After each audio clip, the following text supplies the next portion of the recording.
Hello, Yuri. Today we're going to look at a short story and then we have some reading comprehension and inference questions.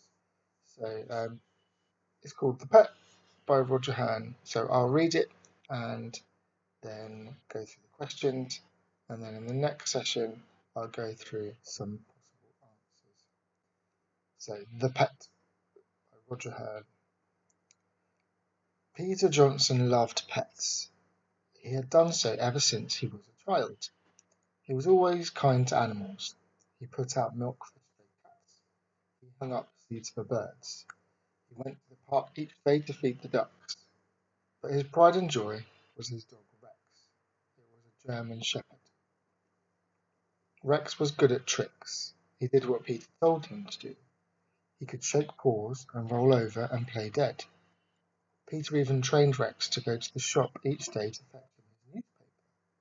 Rex sat outside the shop and barked until Mr. Patel came out with the paper.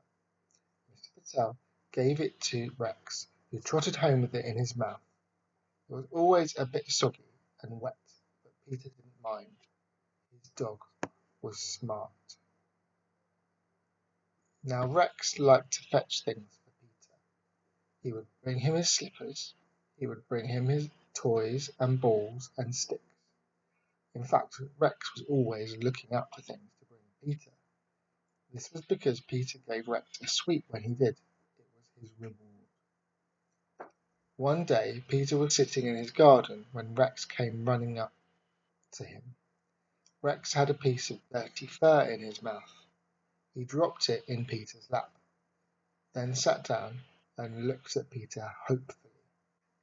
"What's this then, boy?" said Peter. "Some old toy you've found?" Peter picked up the lump of fur and looked at it. To his horror, he saw it wasn't an old toy at all. It was the dead body of the pet rabbit that belonged to the little girl next door. "My goodness, Rex," said Peter. "This is Flopsy. You've killed her, you bad dog." Rex hung his head in shame. He was sorry for the rabbit, but even more sorry that Peter didn't give him a sweet. Peter jumped up and ran into the house. He put the rabbit in the sink and wiped the dirt from its fur. He looked hard to see if Rex had left any tooth marks on Flopsy's skin, but he didn't find any. "Perhaps Rex scared this poor little rabbit to death," said Peter to himself. "I feel so bad about this." Then a dreadful thought popped into Peter's head. Emma, the girl next door, would be very upset indeed to find out that Rex had killed her pet. She would cry and weep and tell her dad. Emma's dad was a very big man indeed. He would be so angry with Rex. Peter didn't know what he could do to save his dog, but he had to do something. Then he had an idea. He washed the rabbit with soap and shampoo. He plugged in his hairdryer and dried Flopsy's fur. Then he combed it and brushed it until her fur shone. When Flopsy was quite dry, Peter hid her under his coat and crept out into the garden. He looked over the fence and made sure nobody was next door. Then Peter climbed over the fence and ran to Flopsy's hutch. He opened the door and put the rabbit back inside. He tried to make her look as lifelike as he could. Peter even put a carrot in her paws. Then he heard a car door slam out in the street. Emma and her dad were coming home. Peter was so scared he jumped over the fence and dashed back into his own house. Rex hid under the table. He knew his master was upset with him, but he didn't know why. Peter waited in fear for Emma's dad to come knocking at the door. But he didn't come that day, or the next, or the day after. In the end, Peter could stand it no more and went out into his garden. He saw Emma's dad. "Hello," said Emma's dad. "I haven't seen you for a few days. Are you all right?" Peter gulped. Then he said, "Yes, I'm fine. How about you? Is everything okay?" Emma's dad scratched his head. He looked puzzled.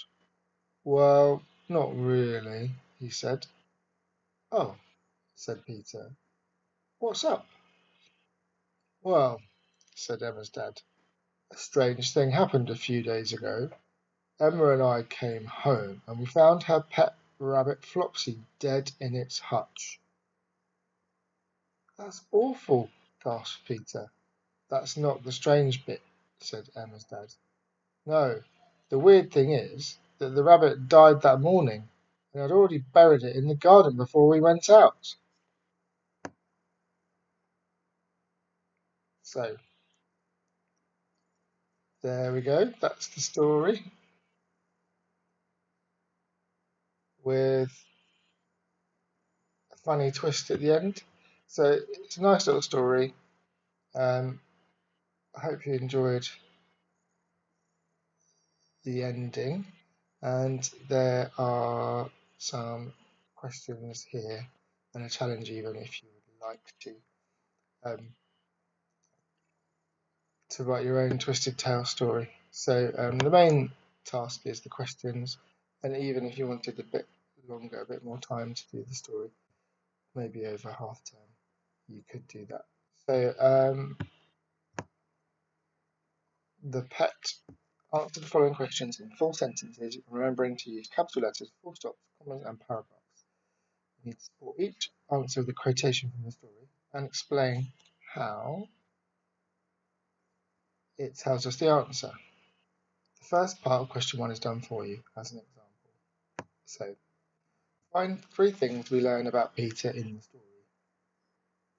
In the story, we learn that Peter's surname is Johnston. We know this because in the story it says Peter Johnston. So, what else do we learn about Peter?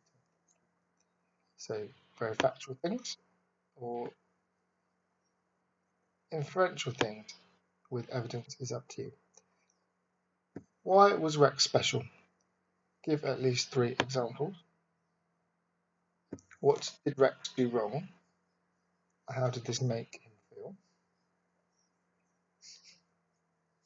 Why is Peter worried?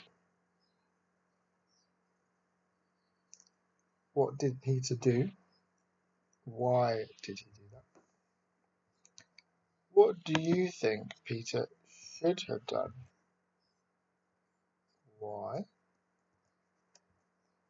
How did the writer use a twist at the end of the story? So, can you explain the twist? What was the effect of the twist? How did it make you feel? And what was enjoyable about this story? And then, like I said, there's the extension of the challenge, write your own story with a twist at the end. So, there are 9 questions, so I'd like a full sentence with the quotation to answer each one. Thank you very much.